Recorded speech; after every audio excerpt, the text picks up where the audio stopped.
स्वागत है आप सभी का tech study ITI YouTube channel पर। इलेक्ट्रीशियन थ्योरी फर्स्ट ईयर्स के मॉड्यूल 4 बेसिक इलेक्ट्रिकल प्रैक्टिसेस में आज ये पार्ट 2 होगा, यानी आपका क्लास 6, जिसमें कि आगे के जितने क्वेश्चन हैं इस मॉड्यूल के उसको हम लोग इसमें कवर करेंगे। न्यूमेरिकल एंड थ्योरेटिकल क्वेश्चन दोनों आपका इसमें रहने वाला है। अगर आप भी आईटीआई एग्जाम की अच्छी तैयारी करना चाहते हैं तो आप अगर फर्स्ट ईयर इलेक्ट्रीशियन में हैं तो आपको एक प्लेलिस्ट मिल जाएगी डिस्क्रिप्शन में, फर्स्ट ईयर थ्योरी की कंप्लीट प्लेलिस्ट, साथ में एम्प्लॉयबिलिटी स्किल, वर्कशॉप, कैलकुलेशन और ड्राइंग की भी प्लेलिस्ट मिल जाएगी। आप वहां से जुड़कर हमारे चैनल के साथ अच्छे से अपनी स्टडी कर सकते हैं। चैनल पर नए तो प्लीज़ सब्सक्राइब करके बेल आइकन को हिट कर लीजिएगा। एंड साथ में टेलीग्राम चैनल है टेक स्टडी आईटीआई नेम से, सभी तरह की अपडेट और पीडीएफ के लिए आप हमारे साथ वहां पर भी जुड़ सकते हैं। एक एक क्वेश्चन को हम लोग अच्छे से एक्सप्लेन करते हुए चलेंगे। इसके पहले जो मॉड्यूल आपका 4 था यहाँ पे, ठीक है, बेसिक इलेक्ट्रिकल प्रैक्टिस, उसके शुरुआत के 25 क्वेश्चन हम लोग कर चुके थे। आज वहाँ पे हम लोग 26 क्वेश्चन से स्टार्ट करेंगे क्लास 6 में। एंड यहाँ पे आज आपका एक मॉड्यूल 4 खत्म हो जाएगा। अगले सेशन में हम लोग मॉड्यूल 5 करेंगे। लास्ट में क्वेश्चन हमने आपके लिए रखा है प्रीवियस पार्ट से, जो कि एज अ बोनस हमने रखा है। उसका आंसर आप लोग कमेंट बॉक्स में जरूर बताइएगा। जिसका भी आंसर सही होगा उस पर हम लाइक और रिप्लाई जरूर करेंगे। एंड ऐसे यूजफुल वीडियोज़ बनाने में आपकी काफ़ी मेहनत भी लगती है, तो प्लीज़ वीडियो को लाइक करके अपना सपोर्ट भी जरूर दिखाइएगा। यहाँ पे पहला क्वेश्चन है, देखिए, calculate the resistance value in R3 register. ध्यान दीजिएगा, ये एक सर्किट यहाँ पे आपको मिलेगा। R1 है, R2 विजिबल थोड़ा कम, आपको बता देंगे क्या है, R3 है।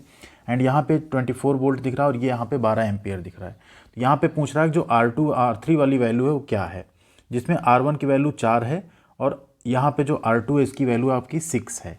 ठीक है, यहाँ पे 6 है और इसकी वैल्यू 4 है। तो आप क्या करेंगे, यहाँ पे जैसे समांतर क्रम में जुड़े हैं तो यहाँ पे धारा का मान क्या होगा, सभी में अलग अलग होगा, वोल्टेज सब में बराबर होगा। तो इसमें आप क्या करेंगे, I1 I2 I3 करके आप निकालेंगे और जो I3 का मान आएगा उसी के अकॉर्डिंग आप यहाँ पे कैलकुलेट करेंगे हम लोग। तो सबसे पहले अगर आप यहाँ पे I1 निकालेंगे तो I1 का मान कितना आ जाएगा, ये आपका क्या है R1 है, ये आपका क्या है वोल्टेज है। तो आपको पता है ना, V बराबर आई आर से I इक्वल टू क्या होता है, V अपान R। तो वोल्टेज तो 24 फिक्स है, R कितना है 4, तो I1 कितना आ गया 6 एम्पियर। ठीक, अब अगर I2 आप निकालेंगे तो क्या आ जाएगा, उसी तरह से वोल्टेज अपान रेजिस्टेंस कितना है 6, तो ये कितना आ गया 4 एम्पियर। अब ये कितना हो गया, 4 और 6 टोटल 10 एम्पियर हो गया।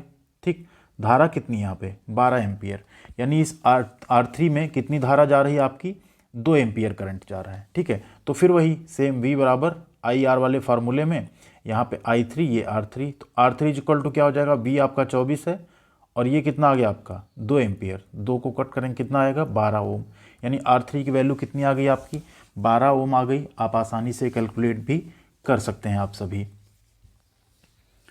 अगला क्वेश्चन यहाँ पे, what the effect of the circuit if AB points are sorted. यहाँ ध्यान दीजिएगा, एक सर्किट है आपका जिसमें R1 R2 R3 लगा हुआ है एंड ये आपका क्या है A एंड B पॉइंट है। इसको बोला कि इसको हम अगर सॉर्ट कर दें तो क्या होगा।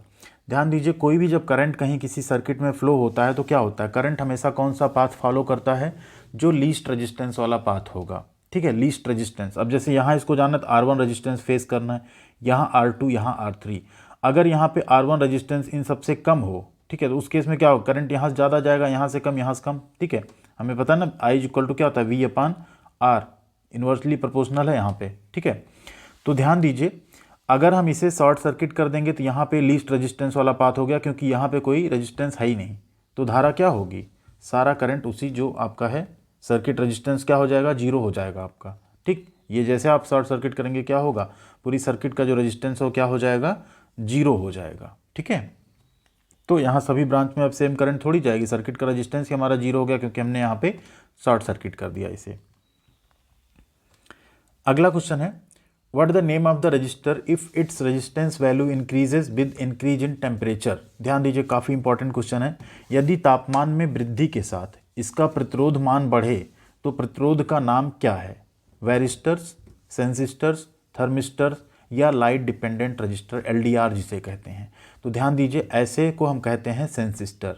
टेम्परेचर को सेंस करके उसके अकॉर्डिंग क्या होता है, इसका जो प्रतिरोध होता है बढ़ता है, उसे हम लोग कहते हैं थर्मिस्टर। यहाँ आप देख रहे हैं ना, ये जो RS है आपका ना, सॉरी सेंसिस्टर, RS जो है आपका ये क्या है यहाँ पे सेंसिस्टर है। RS से इसको जिसको डिनोट किया गया वो क्या है यहाँ पे सेंसिस्टर। ठीक है, अगला क्वेश्चन है, what the formula for quantity of electricity. थोड़ा सा ट्विस्ट है क्वेश्चन में, ध्यान दीजिएगा। विद्युत मात्रा का सूत्र क्या है, तो जहाँ हम पावर की बात आती है वहाँ होता है वोल्टेज इंटू करंट, DC के केस में। ठीक है। एंड करंट इंटू रेजिस्टेंस क्या होता है, V बराबर IR, आपको पता ही है, धारा गुणे प्रतिरोध क्या हो जाएगा, वोल्टेज हो जाएगा। ठीक, तो यहाँ पूछ रहा है विद्युत की मात्रा का सूत्र क्या है। तो एक फार्मूला आप सभी को पता होगा, I is equal to Q upon T, जहाँ T क्या है टाइम एंड Q क्या होता है आपका आवेश। आवेश के प्रवाह की दर को ही आप क्या कहते हैं, इलेक्ट्रिक करंट कहते हैं। तो वही होती क्वांटिटी ऑफ इलेक्ट्रिसिटी, एक सेकेंड में जितना आवेश प्रवाहित हो रहा है वही हमें क्या कहते हैं, धारा का मान कहते हैं। तो Q इज इक्वल टू क्या हो जाएगा आपका I इंटू टी, यानी करंट इंटू टाइम, धारा गुणे समय, यही होता है आपकी विद्युत मात्रा का सूत्र। अगला क्वेश्चन है what the unit of conductance. Conductance मतलब होती चालकता, ठीक है। तो जो आपका रेजिस्टेंस होता है उसका जस्ट उल्टा कंडक्टेंस का मात्रक होता है आपका, जैसे उसका ओम होता है, जिसका क्या होता है महो, MHO लिखते हैं ना, महो, ठीक है। सिंबल भी जैसे ओम का ऐसा होता है तो इसका ऐसा हो जाता है, ठीक है। अगला क्वेश्चन है which one defines the change in resistance in ohm per degree centigrade. ओम प्रति डिग्री सेंटीग्रेड में जो प्रतिरोध में परिवर्तन उसे क्या परिभाषित करता है। तो इसे हम लोग कहते हैं, जहाँ प्रति डिग्री सेंटीग्रेड आ गया ना, तो ये हो गया आपका टेम्परेचर कोएफिशिएंट, जो तापमान गुणांक होता है उसे हम यहाँ पे ओम प्रति डिग्री सेंटीग्रेड में जो है व्यक्त करते हैं या डिफाइन करते हैं। अगला क्वेश्चन है which type of meter is used to test the polarity of battery. एक बैटरी की ध्रुवता जांचने के लिए किस मीटर का प्रयोग किया जाता है। तो बैटरी की ध्रुवता जांचने के लिए हम लोग मूविंग कॉइल वोल्टमीटर का प्रयोग करते हैं। मूविंग कॉइल वोल्टमीटर भी आता है, अमीटर भी आता है, ठीक है, ध्यान दीजिएगा। तो यहाँ पे हम लोग बैटरी की ध्रुवता के लिए क्या यूज़ करते हैं, मूविंग कॉइल वोल्टमीटर। कुछ इस तरह से होता है आपका मूविंग कॉइल वोल्टमीटर। इसमें एक मूविंग कॉइल आपकी यहाँ पे लगी होती है, एक स्प्रिंग लगी होती है, आयरन कोर होता है, ठीक है, ऐसे इसका यहाँ पे कुछ रहता है कंस्ट्रक्शन। अगला क्वेश्चन है what the voltage drop in register R2 in the series circuit. ठीक है, श्रेणी परिपथ में प्रतिरोधक R2 में वोल्टेज पाथ का आपको नाम बताना है। सभी वोल्टेज कैसे कनेक्टेड हैं, सीरीज में, ठीक है। तो सीरीज में अगर वोल्टेज है तो इनका जो आपका टोटल वोल्टेज होगा, सॉरी रेजिस्टेंस होगा, वो क्या हो जाएगा, सबको आप जोड़ दीजिए, 100, 200, 300 और 400। तो टोटल कितना आ गया, 4, 3, 7, 2, 9, 1, 10। यहाँ पे टोटल हो गया 1000 ओम। अब आप यहाँ पे धारा का मान निकाल सकते हैं, ठीक है। V बराबर IR होता है ना, तो I इक्वल टू क्या हो जाएगा, V अपान R, 50 बटे, ठीक है, 1000। कितना आ गया यहाँ पे, इसको अगर हम कट करेंगे कितना आ गया, 20, ठीक है, 1/20 एम्पियर, यहाँ ऐसा रख लेते हैं, ठीक। अब आपको यहाँ निकालना क्या है, यहाँ पे आपको निकालना है R2 में क्या निकालना है, वोल्टेज पाथ। तो क्या हो जाएगा, V बराबर I इंटू R। I का मान कितना है, 1/20, R का मान यहाँ कितना है, R2 का 200, तो कितना हो गया है, 2 धामा 20, 10 वोल्ट आपका यहाँ पे राइट आंसर हो जाएगा, ऑप्शन नंबर B, 10 वोल्ट, ठीक है। या इसका एक और तरीका होता है निकालने का, आप चाहें तो ऐसे भी निकाल सकते हैं, 50 गुणे 200 बटे 1000, इस टाइप का भी करके आप जो है निकाल सकते हैं यहाँ पे, तब भी आपका जो है वही मान यहाँ पे आ जाएगा, 5 दूनी 10, ठीक है। अगला क्वेश्चन है which is the application of series circuit. Series circuit यानी श्रेणी परिपथ का उपयोग क्या है। तो आप देखेंगे जो फ्यूज होता है ना सर्किट में, हमेशा वो श्रेणी परिपथ सीरीज सर्किट में लगा होता है। बाकी वोल्टमीटर या ये सब चीज़ें जो होती है आपकी हमेशा पैरेलल कनेक्शन में लगती हैं। तो क्या है, फ्यूज इन सर्किट, परिपथ में जो फ्यूज होता है उसे हमेशा हम सीरीज सर्किट में यूज करते हैं। कुछ इस तरह का सिंबल आपका देखने को आपको मिल जाएगा। नेक्स्ट है question which method is use for measuring 1 ohm to 100 के ओम रेंज रेजिस्टेंस, यानी 1 ओम से 100 किलो ओम तक का जो मापन आपको करना 100 के, ठीक है, उसके लिए हम कौन सी विधि अपनाते हैं। सब्स्टिट्यूशन मेथड यानी प्रतिस्थापन विधि, Kelvin bridge method, Wheatstone bridge method, या वोल्टमीटर एंड एमीटर मेथड। तो यहाँ पे राइट आंसर है व्हीटस्टोन ब्रिज मेथड। बहुत ही पुराना मेथड है, अब तो और कई चीज़ों से आप मेज़र कर लेते हैं, बट अभी फिलहाल के लिए इसमें आपका आंसर सही क्या होगा, Wheatstone bridge method. Wheatstone bridge आप सब जानते हैं, यहाँ पे ये 4 रजिस्टर इस तरह लगे होते हैं, ठीक है, सिंबल से आपने देख ही लिया होगा। अगला क्वेश्चन है what the SI unit of specific resistance. Most important question है। रेजिस्टेंस का इकाई होता है ओम, लेकिन स्पेसिफिक रेजिस्टेंस आ गया तो इसकी यूनिट हो जाती ओम मीटर। नेक्स्ट क्वेश्चन काफ़ी इंपॉर्टेंट, प्रीवियस पार्ट में कई सारे क्वेश्चन मिले भी थे इससे, आई थिंक आप लोगों ने वो शॉर्टकट याद भी कर लिया होगा। What is the value of resistance of the resistor. Colour coding दी हुई है, बस कलर कोडिंग से आपको क्या करना है, वैल्यू पुट करनी है। तो यहाँ पे आंसर आपका आएगा 3300 ± 10%। कैसे आएगा, हमने आपको बताया था ना, Bibi Roy of great Britain has a very good wife. ये कलर कोडिंग आप यहाँ से निकाल सकते हैं। तो पहला क्या है, ऑरेंज। ऑरेंज की वैल्यू कितनी यहाँ पे 3। नेक्स्ट फिर से ऑरेंज, ऑरेंज की वैल्यू कितनी 3। ठीक है, अब ऑरेंज के आगे मल्टीप्लायर कितना है 10⁻3। ठीक है, ऑरेंज के आगे मल्टीप्लायर कितना है 10⁻3 है। ठीक, लेकिन यहाँ पे अगली वैल्यू क्या है, रेड है, तो रेड के केस में यहाँ मल्टीप्लायर कितना आएगा 10⁻2। ठीक है, तो ऑरेंज ऑरेंज यानी 3 और 3, उसके बाद 10⁻2 यानी 100, 3300 हो गया। अब यहाँ पे है सिल्वर, सिल्वर के आगे देखिए क्या है यहाँ पे ±10%, तो 3300 ±10% ओम इसका रजिस्टेंस हो जाएगा। यही सिल्वर की जहाँ अगर गोल्ड होता तो ये ±5% वाला सही होता, यहाँ पे 5% रहता। यहाँ पे कुछ नहीं होता तो ±20% लिखा होता है यहाँ पे। ठीक है, तो आसानी से आप लोग निकाल पाएंगे। बीबी रॉय यहाँ पे क्लियर 0 1 2 3 4 इस तरह होता है। ठीक है, बी फॉर ब्लैक, अगला बी फॉर ब्राउन, रेड, ठीक है, ऑरेंज, येलो, फिर ग्रीन, फिर ठीक है, फिर से यहाँ पे बी से ब्लू, वी से वॉयलेट, जी से ग्रे एंड डब्ल्यू से वाइट। इतने कलर यहाँ बनते हैं। बाकी आपको गोल्ड, सिल्वर एंड नन याद रखना, 5 10 और 20। तो आसानी से आप यहाँ पे किसी भी रजिस्टर का प्रतिरोध मान निकाल पाएंगे। अगला क्वेश्चन है, what the purpose of shunt resistor R2 used in series type ohm meter circuit. देखिए series type ohm meter circuit है। ठीक है, इसमें ये कह रहा है कि जो R2 वाला आपका रजिस्टेंस है ये शंट, ठीक है, शंट प्रतिरोध R2 है, इसका काम क्या है बेसिकली। ठीक है, क्या पूछ रहा है, इसका यहाँ पे काम क्या है।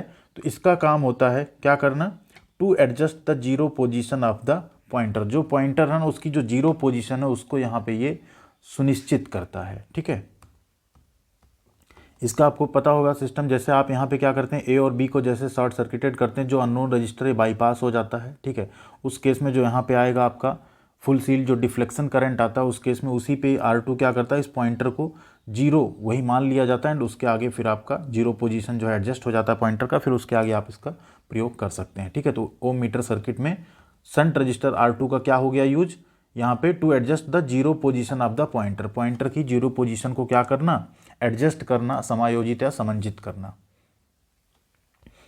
अगला क्वेश्चन है, which electrical quantity affects the heat generated in a conductor. कौन सी विद्युत राशि है जो चालक में ऊष्मा उत्पन्न होती है उसे प्रभावित करती है। Voltage, square of the current, square of the resistance, या करंट पास्ड थ्रू इट। तो एक फार्मूला होता है ना, H इक्वल टू क्या होता है, हीट का एक फार्मूला होता है ना, I²R डायरेक्टली प्रोपोर्शनल I²RT आपने पढ़ा होगा।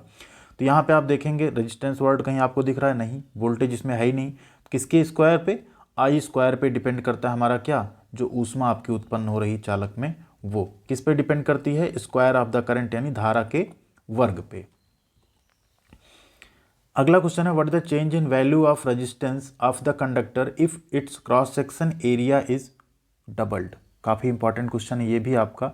ठीक है, अगर हम क्या कर रहे हैं, जो क्रॉस सेक्शन है आपका किसका, जो चालक है, ठीक है, उसको अगर हम डबल कर दे रहे हैं तो क्या, अगर उसका अनुप्रस्थ काट का क्षेत्रफल हम दुगुना कर देते हैं तो उसका जो प्रतिरोध है वो 2 टाइम्स डिक्रीज हो जाता है। यहीं पे अगर बात आती डायमीटर की तो ये 4 टाइम्स डिक्रीज होता। ठीक है, उसको दुगुना करते तो एक फार्मूला होता है, आप सबने पढ़ा होगा, R = ρ×L/A। ठीक है, तो क्रॉस सेक्शन एरिया को अगर हम दुगुना कर देंगे, ठीक है, यहाँ पे तो क्या हो जाएगा, 2 टाइम्स डिक्रीज हो जाएगा, क्योंकि R क्या है, इन्वर्सली प्रोपोर्शनल है एरिया के। ठीक है, तो 2 टाइम्स अगर उसको दुगुना करें तो 2 टाइम्स क्या होगा, कम हो जाएगा प्रतिरोध। ठीक, आगे चलते हैं।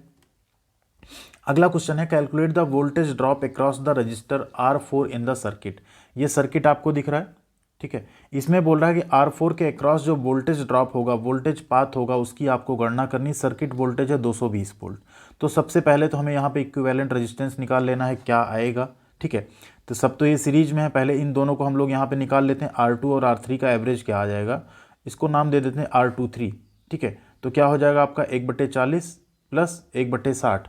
ठीक है, इसको अगर आप निकालेंगे 60 और 40 का आप क्या ले लेंगे, एलसीएम ले लेंगे, आएगा 120। ठीक है, 4 3 12 3 6 दूनी 12। ठीक है, 1/R23 कितना हो गया, 3 2 5/120। तो R23 यानी R23 कितना हो जाएगा आपका 120/3 2 5, 5 से डिवाइड करिए कितना आ गया है 24, यानी यहाँ पे हो गया इसका इक्विवेलेंट हो गया 24 ओम। अब हम क्या करेंगे, 24 आ गया, याद रखिएगा आप लोग। अब टोटल प्रतिरोध यहाँ पे क्या हो जाएगा आपका 36 + 24 + 50, जोड़ दीजिए कितना हो जाएगा, 36 और 24 मिलके कितने हो गए 60, और 50 आपका कितना हो गया 110। ठीक है, 110 ओम यहाँ पे हो गया आपका रेजिस्टेंस। अब आप यहाँ पे धारा का मान निकाल सकते हैं आसानी से। फिलहाल यहाँ क्या पूछ रहा है, अभी R4 का मान पूछ रहा है। ठीक है, तो धारा का मान अगर आप यहाँ निकालने चाहेंगे तो V बराबर क्या होता है IR, तो I इक्वल टू क्या हो जाएगा V कितना है 220, R कितना है 110, कितना आ गया धारा का मान 2 एम्पियर। ठीक, अब आपको यहाँ वोल्टेज ड्रॉप ज्ञात करना है R4 पे, कितना ओम है 50 ओम है। फिर से वही फार्मूला V बराबर IR।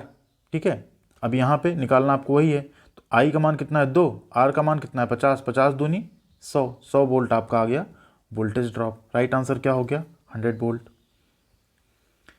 अगला क्वेश्चन है, what the resistance of light dependent register LDR if the intensity of light is increased. ठीक है, लाइट डिपेंडेंट रजिस्टर का प्रतिरोध क्या होगा यदि प्रकाश की तीव्रता को बढ़ा दिया जाए। तो देखिए जो LDR होते हैं उनमें जितनी प्रकाश की तीव्रता बढ़ेगी उनका प्रतिरोध क्या होता है, डिक्रीज होता है, घटता है। ठीक, इस क्वेश्चन में अगर आप लोगों को समझ नहीं आया तो एक चीज़ ध्यान दीजिएगा, देखिए ये दोनों पैरेलल हैं, तो पैरेलल का फार्मूला क्या होता है आपका 1/RT इक्वल टू हो जाता है 1/ जो भी R1 1/R2, इससे हमने निकाला है। और जब इन दोनों का एवरेज जो आ जाएगा उसे इन दोनों के साथ सीरीज में हम जोड़ेंगे, तो सीरीज में क्या होता है RT equal to R1 + R2 + R3 जो भी जुड़े हैं वो जुड़ जाता है। ठीक है, यही सिंपल दो फार्मूले हैं। फिर आपका ओम का नियम होता है V बराबर IR, उसी से हम लोग निकाल देते हैं आसानी से फार्मूला। यहाँ आपने देख लिया क्या होगा, डिक्रीज होगा। लाइट डिपेंडेंट LDR पे अगर प्रकाश की तीव्रता बढ़ाई जाएगी तो उसका प्रतिरोध क्या होगा, डिक्रीज होगा। Next question, which formula use to calculate the power of a DC circuit. एक DC सर्किट में पावर की गणना करने का सूत्र क्या है। तो DC सर्किट में जो पावर की गणना होती है वो होती है current into voltage. Right answer क्या है आपका ऑप्शन नंबर B, धारा गुणे वोल्टेज, करंट गुणे वोल्टेज। नेक्स्ट है 44 number question, calculate the hot resistance of 200 watt oblique 250 volt rated lamp. तो यहाँ पे हॉट रेजिस्टेंस, इसको एक HR लिख लेते हैं। ठीक है, हॉट रेजिस्टेंस अगर आपको निकालना है तो वो होता है आपका V² अपान जो आपकी पावर है 250 गुणे 250/200। ठीक है, कैलकुलेट कर लीजिए, 25 में 625 को 2 से डिवाइड कीजिए, क्या आएगा 312.5। राइट आंसर क्या हो गया आपका 312.5। अगला क्वेश्चन है, what the value of resistance in an open circuit. एक खुले सर्किट में प्रतिरोध का मान क्या होगा। तो खुले सर्किट में हमेशा प्रतिरोध का मान क्या होता है, इन्फिनिटी होता है, अनंत होता है। ठीक है, क्या होता है, अनंत। नेक्स्ट है, which resistor the lowest current flows in a parallel circuit having the value of 50 ohm, 220 ohm, 450 ohm and 560 ohm connected with supply. यहाँ पे ये कह रहा है कि एक आपका ये सर्किट है। ठीक है, अब इसमें क्या है, अलग अलग जो है आपके 4 तरह के वोल्टेज लगे हुए हैं, सॉरी रेजिस्टेंस लगे हुए हैं। ठीक है, 50 ओम है, 220 ओम है, ठीक इस तरह से 450 है और 560 है। ठीक, तो यहाँ बोल रहा है कि समांतर परिपथ में जुड़े हैं। ठीक, तो इसमें से किस प्रतिरोध में सबसे कम धारा बहेगी। प्रतिरोध और करंट एक दूसरे के क्या हैं, व्युत्क्रमानुपाती, मतलब एक दूसरे के दुश्मन है। जहाँ ज़्यादा प्रतिरोध वो करंट को अपने अंदर से जाने नहीं देगा। ठीक है, ज़्यादा पावरफुल तो बिल्कुल बोलेगा वापस जाओ, हम नहीं जाने देंगे, इस टाइप का। तो सीधी सी बात है, 560 ओम सबसे ज़्यादा है तो यहाँ से सबसे कम धारा बहेगी, 50 ओम सबसे कम है तो यहाँ से सबसे ज़्यादा धारा बहेगी। तो राइट आंसर आपका क्या हो गया, 560 ओम वाले प्रतिरोध से सबसे कम धारा आपकी बहेगी। अगला क्वेश्चन है, what is the specific resistance value of copper conductor. एक कॉपर कंडक्टर का विशिष्ट प्रतिरोध मान क्या होता है, जिसको आप लोग याद कर लीजिएगा, 1.72 माइक्रो ओम प्रति सेंटीमीटर क्यूब। ठीक है, स्पेसिफिक रेजिस्टेंस, ठीक क्या होगा 1.72 माइक्रो ओम प्रति सेंटीमीटर क्यूब। अगले क्वेश्चन पे चलेंगे। अगला है 48 number, which is inversely proportional to the resistance of conductor. तो यहाँ पे 4 ऑप्शंस आपके हैं, लेंथ, रजिस्टिविटी, टेम्परेचर या area of cross section. Universally proportional पूछ रहा है तो राइट आंसर आपका क्या हो जाएगा, एरिया ऑफ क्रॉस सेक्शन। अभी हमने आपको एक फार्मूला बताया था, रेजिस्टेंस R इक्वल टू क्या हो जाता है आपका रो इंटू L अपान ए। एल लंबाई है, ए आपका क्या है यहाँ पे एरिया ऑफ क्रॉस सेक्शन। इसके क्या है, ये व्युत्क्रमानुपाती है, लंबाई के क्या है समानुपाती है। तो राइट आंसर क्या हो गया आपका ऑप्शन नंबर डी। ठीक है, ये 48 क्वेश्चंस थे। इसमें आपका मॉड्यूल 4 खत्म होता है, बेसिक इलेक्ट्रिकल प्रैक्टिसेस। अगले मॉड्यूल में हम लोग क्लास 7 में उसको पूरा कंप्लीट करेंगे। एंड यहाँ पे एक बोनस क्वेश्चन है जिसका आंसर आपको कमेंट बॉक्स में करना है।